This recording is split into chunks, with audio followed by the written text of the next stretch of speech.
Halo para pelatih, yuk kita ngobrolin sesuatu yang penting banget. Gimana caranya mengubah latihan kita dari sekedar kumpulan drills acak menjadi sebuah sesi yang benar-benar terstruktur dan punya dampak. Nah, semua ini kita dasarkan pada panduan dari ahlinya, yaitu FIBA. Pernah nggak sih ngerasa sesi latihan kita itu, ya gitu deh, latihan A, latihan B, latihan C, tapi kok rasanya nggak nyambung, kacau, nggak fokus, dan yang paling bikin gregetan, pemain kita kok kayaknya nggak makin jago. Kalau Anda pernah ngerasa gitu, tenang, Anda nggak sendirian, dan yang paling penting ada solusinya. Oke, sekarang kita masuk ke intinya. Coba deh perhatiin kutipan dari FIBA Coaching Manual ini. Ini dia nih kuncinya. Bukan cuma soal apa latihan yang kita kasih, tapi yang sama pentingnya adalah kapan kita ngasih latihan itu.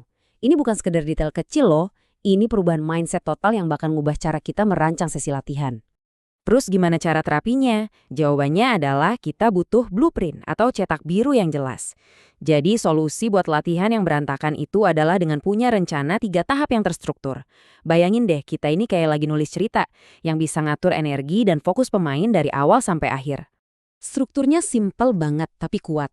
Cuma 3 fase, pemanasan, tahap utama, dan pendinginan. Pemanasan buat manasin mesin, tahap utama buat geber intinya, dan pendinginan buat istirahat. Kerangka ini langsung menjawab pertanyaan kapan tadi. Kapan harus ngasih latihan A, kapan harus ngasih latihan B. Semuanya jadi jelas. Yuk kita bedah satu-satu. Pertama, pemanasan.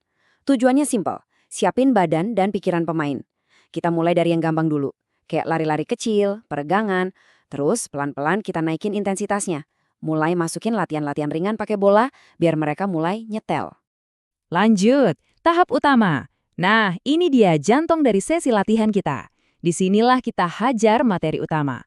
Semua yang butuh energi fisik dan fokus mental paling tinggi kita taruh di sini. Kita bisa campur aduk antara latihan intensitas tinggi dan rendah, biar pemain tetap waspada dan tertantang. Dan terakhir, pendinginan. Di sini kita turunin gas pelan-pelan. Yang seru soal fase ini tuh, fokus mentalnya bisa bervariasi. Bisa aja kita bikin kontes nembak yang butuh fokus tinggi tapi fisiknya ringan, atau ya udah ditutup sama peregangan santai biar otot-ototnya rileks.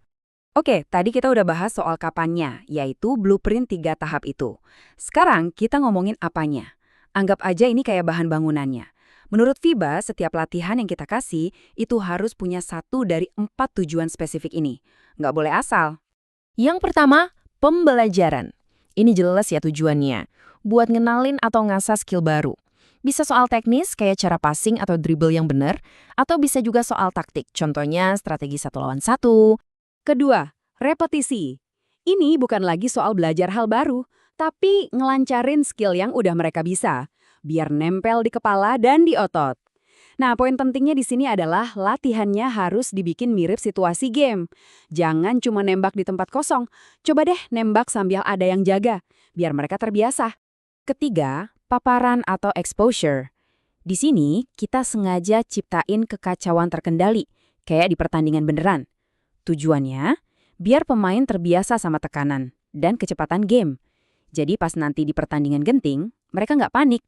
Rasanya kayak, ini sih udah biasa di latihan. Dan yang terakhir, persiapan pertandingan.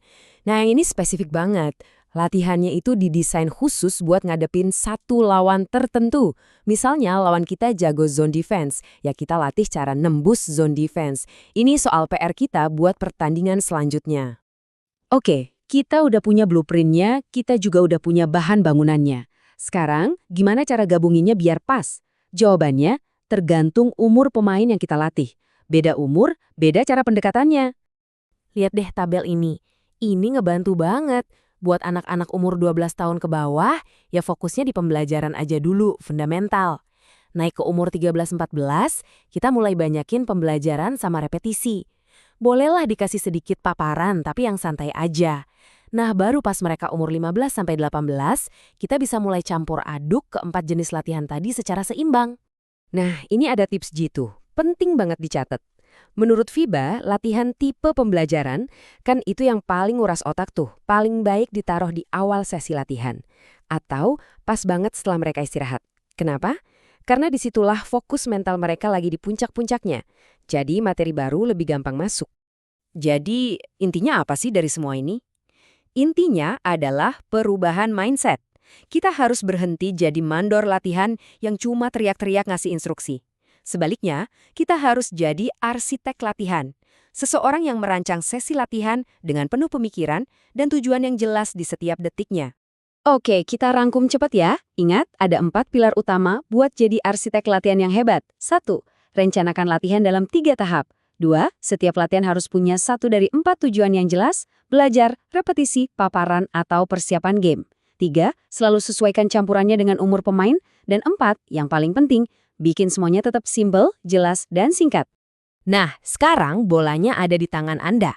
Dengan semua bekal ini, pertanyaannya adalah, gimana Anda akan merancang sesi latihan Anda selanjutnya? Coba deh dipikirin. Oke, sekian dulu dari saya. Terima kasih sudah menyimak.